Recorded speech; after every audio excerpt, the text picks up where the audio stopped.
성경을 읽다 보면 우리는 종종 잊어버립니다. 이 책 속 사람들이 우리와 똑같이 밥을 먹고 잠을 자고 일상을 살았던 사람들이라는 걸 말이죠. 예수님도 아침에 일어나 세수를 하셨고 베드로도 저녁이면 배고팠을 겁니다. 마리아도 빨래를 했고 바울도 더운 날씨에 땀을 흘렸겠죠. 그런데 그들의 일상은 우리와 많이 달랐습니다. 그들이 먹던 음식, 입던 옷, 살던 집, 하던 일, 이 모든 것이 오늘날과는 완전히 다른 세계였습니다. 그리고 놀랍게도 고고학적 발굴을 통해 우리는 그들의 일상을 생생하게 재구성할 수 있게 됐습니다. 오늘은 성경시대, 특히 예수님이 살던 1세기 팔레스타인 지역 사람들의 일상 속으로 들어가 보겠습니다. 그들이 하루를 어떻게 시작했는지, 무엇을 먹었는지, 어떤 집에서 살았는지, 어떻게 일하고 쉬었는지 말이죠. 성경을 읽을 때 이런 배경 지식이 있으면 말씀이 훨씬 더 생생하게 다가옵니다. 예수님이 일용할 양식을 달라고 기도하라 하신 그 빵이 어떤 빵이었는지, 씨 뿌리는 자의 비유에 나오는 그 땅이 어떤 땅이었는지 알게 되면 성경은 완전히 다르게 읽히거든요. 자, 2000년 전 그날로 떠나보겠습니다. 먼저 가장 기본적인 것부터 음식입니다. 성경시대 사람들의 주식은 빵이었습니다. 그런데 우리가 생각하는 그런 빵이 아니에요. 보리나 밀을 거칠게 갈아서 만든 납작하고 딱딱한 빵이었습니다. 지금의 피타빵이나 난과 비슷하다고 보면 됩니다.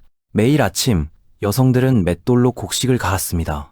이게 얼마나 힘든 일이었는지 예수님 시대에는 맷돌질하는 두 여자라는 표현이 일상적인 광경을 묘사하는 관용구였을 정도입니다. 빵과 함께 올리브유는 빠질 수 없었습니다.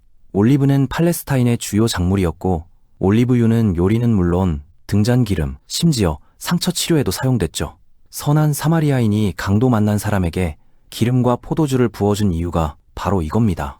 올리브유는 치료제였던 거죠. 포도주도 일상적인 음료였습니다. 지금처럼 물을 정수해서 마실 수 없었던 시대에 발효된 포도주는 안전한 음료였습니다. 심지어 어린아이들도 물에 포도주를 타서 마셨어요. 바울이 디모데에게 네 비위와 자주 나는 병을 위하여 포도주를 조금씩 쓰라고 한 것도 이런 맥락입니다. 고기는 어땠을까요? 일반 서민들은 고기를 자주 먹지 못했습니다. 특별한 축제나 손님이 왔을 때나 잡았죠.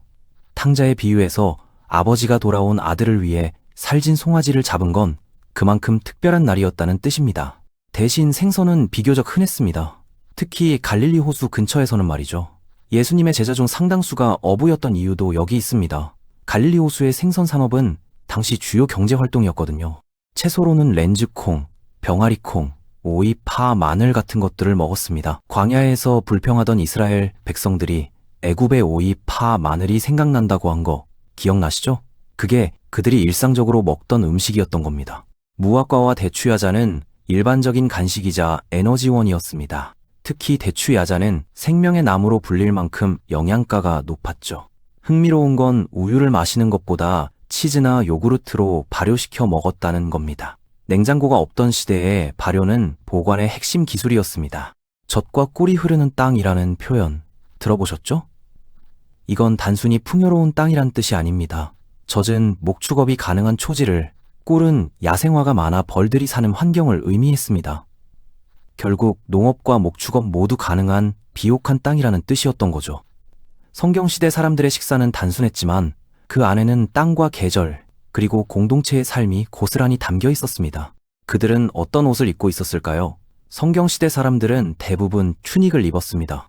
긴 통 모양의 옷에 구멍 3개, 머리 하나에 팔 둘 넣는 거죠. 길이는 무릎 정도였고 일할 때는 허리띠로 동여매서 더 짧게 만들었습니다. 허리띠를 띠다라는 표현이 성경에 자주 나오는데 이게 바로 일할 준비를 하거나 빨리 걸을 준비를 한다는 뜻이었습니다. 긴 옷자락을 올려서 묶는 거였죠. 튜닉 위에는 겉옷을 걸쳤습니다. 낮에는 옷으로, 밤에는 이불로 사용했어요. 그래서 구약 율법에서 네가 이웃의 겉옷을 전당 잡거든 해지기 전에 돌려주라고 명령한 겁니다. 겉옷이 없으면 밤에 잘 수가 없었으니까요. 신발은 어땠을까요? 대부분 가죽 샌들이었습니다. 먼지 많은 길을 걷다 보면 발이 더러워졌고 그래서 집에 들어갈 때 발을 씻는 게 중요한 예절이었습니다. 예수님이 제자들의 발을 씻기신 장면이 왜 그렇게 충격적이었는지 이제 이해가 되시죠? 발 씻기는 가장 낮은 종의 일이었거든요. 여성들의 옷은 남성보다 조금 더 길고 화려했지만 기본 구조는 비슷했습니다. 다만 머리를 덮는 베일을 썼죠. 기혼 여성이 공공장소에서 베일 없이 다니는 건 수치스러운 일로 여겨졌습니다. 옷의 재질은 대부분 양모나 아마포였습니다. 양모는 따뜻하지만 무거웠고 아마포는 가볍지만 비쌌습니다. 부자들은 고운 아마포 옷을 입었고 가난한 사람들은 거친 양모 옷을 입었죠. 예수님이 입으셨던 속옷이 위에서부터 통으로 짠 거이었다는 기록이 있는데 이건 꽤 괜찮은 품질의 옷이었다는 뜻입니다. 옷의 색깔도 계층을 나타냈습니다. 천연 염료는 매우 비쌌고 특히 자주색은 가장 비싼 색이었습니다. 두로에서 생산되는 자주색 염료는 특정 조개에서 추출했는데 1g을 얻으려면 수천 마리의 조개가 필요했다고 합니다. 그래서 자주색은 왕족이나 부유층만 입을 수 있었죠. 옷자락에 술을 다는 것도 중요한 전통이었습니다. 율법에서 명령한 거였는데 이건 하나님의 계명을 기억하라는 상징이었습니다.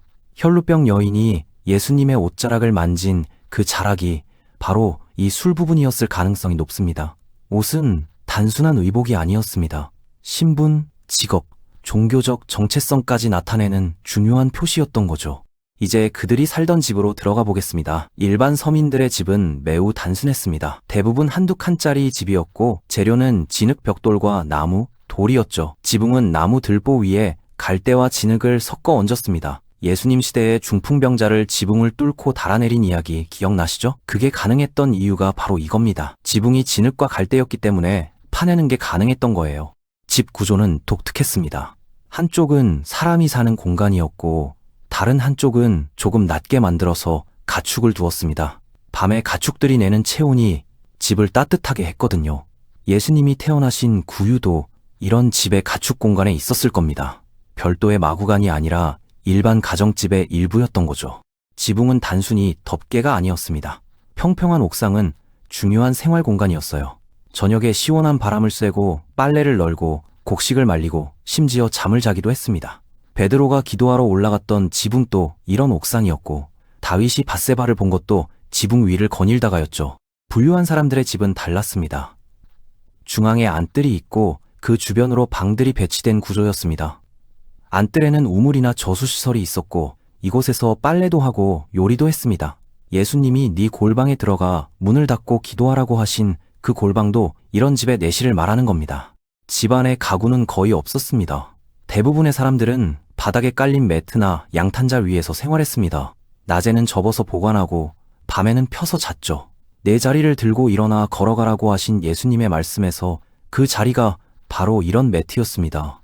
무거운 침대가 아니라 돌돌 말아서 들고 갈 수 있는 거였던 거예요. 조명은 어땠을까요? 기름 등잔이 전부였습니다. 올리브유를 채운 작은 항아리에 심지를 넣은 거였죠. 빛이 약해서 집 안은 해가 지면 매우 어두웠습니다. 그래서 등불을 말 아래 두지 않고 등경 위에 둔다는 비유가 생생하게 와닿았던 겁니다. 물은 어떻게 구했을까요? 우물이나 샘에서 길어와야 했습니다. 여성들의 주요 일과 중 하나가 물 깃기였죠. 예수님이 사마리아 여인을 만난 것도 우물가였고 리브가가 이삭의 아내로 선택된 것도 우물에서 물을 긴따가였습니다. 우물은 단순한 물 공급처가 아니라 사람들이 만나고 소식을 나누는 사회적 공간이었습니다. 집은 작고 불편했지만 그 안에서 가족들은 밀접하게 살았고 공동체와 이웃이 삶의 중심이었습니다. 마지막으로 그들이 어떻게 일하고 쉬었는지 보여드릴게요. 대부분의 사람들은 농부였습니다. 밀과 보리를 재배했고 올리브와 포도를 길렀죠. 농사는 계절의 리듬을 따랐습니다. 가을에 씨를 뿌리고 겨울에 비를 기다렸으며 봄에 추수했습니다. 예수님의 비유들이 씨 뿌리기, 추수, 포도원 이야기로 가득한 이유가 바로 이겁니다. 청중 대부분이 농부였거든요. 하루 일과는 해와 함께 시작되고 끝났습니다. 해가 뜨면 일어나 일했고 해가 지면 집으로 돌아왔습니다. 인공조명이 없던 시대니까요. 밤이 오리니 그때는 아무도 일할 수 없느니라는 예수님의 말씀이 문자 그대로의 의미였던 겁니다. 직업은 대부분 세습되었습니다. 아버지의 기술을 아들이 배웠죠. 예수님이 목수였던 이유도 요셉이 목수였기 때문입니다. 당시 목수는 집을 짓고 가구를 만들고 농기구를 수리하는 마을에 꼭 필요한 직업이었습니다. 어부들은 밤에 일했습니다. 갈릴리 호수에서 물고기가 가장 잘 잡히는 시간이 밤이었거든요. 예수님이 제자들을 부르러 갔을 때 그들이 그물을 씻고 있었던 건 밤새 일하고 돌아온 아침이었던 겁니다. 밤이 새도록 수고하였으되 잡은 것이 없다는 베드로의 말이 얼마나 지친 상태였는지 보여줍니다. 여성들의 일은 집안일이 중심이었지만 결코 가볍지 않았습니다. 물 깃기, 곡식 빻기, 빵 굽기, 옷 짜기, 빨래, 하루 종일 쉴 틈이 없었습니다. 잠언 31장에 현숙한 여인이 얼마나 부지런한지 묘사하는 이유도 실제로 그만큼 일이 많았기 때문입니다. 그렇다면 쉬는 날은 없었을까요? 있었습니다. 바로 안식일입니다. 안식일은 단순한 휴일이 아니었습니다. 하나님께서 명령하신 거룩한 날이었죠. 이날은 어떤 일도 하지 않았습니다. 불도 피우지 않고 음식도 전날 준비한 걸 먹었으며 먼 거리도 걷지 않았습니다. 예수님 시대에는 안식일 규정이 매우 엄격해졌습니다. 바리새인들은 안식일에 할 수 있는 일과 할 수 없는 일을 세세하게 규정했죠. 그래서 예수님이 안식일에 병을 고치시거나 제자들이 밀리삭을 자르는 것만으로도 큰 논쟁이 일어났던 겁니다.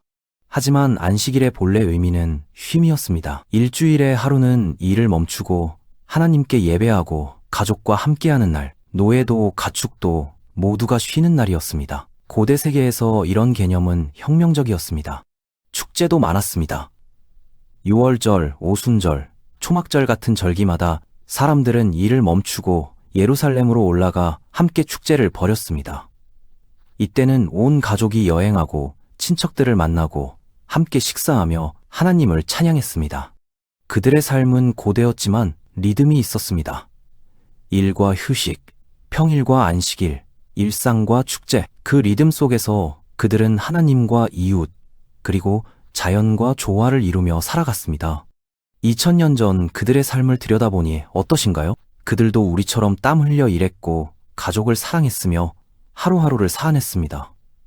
성경은 이런 평범한 사람들의 삶 속에서 하나님께서 어떻게 일하셨는지 보여주는 책입니다.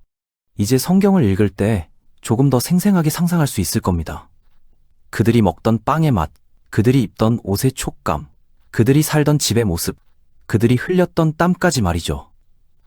숨겨진 이야기는 계속됩니다. 그 여정에 은혜가 함께 하시길 바랍니다.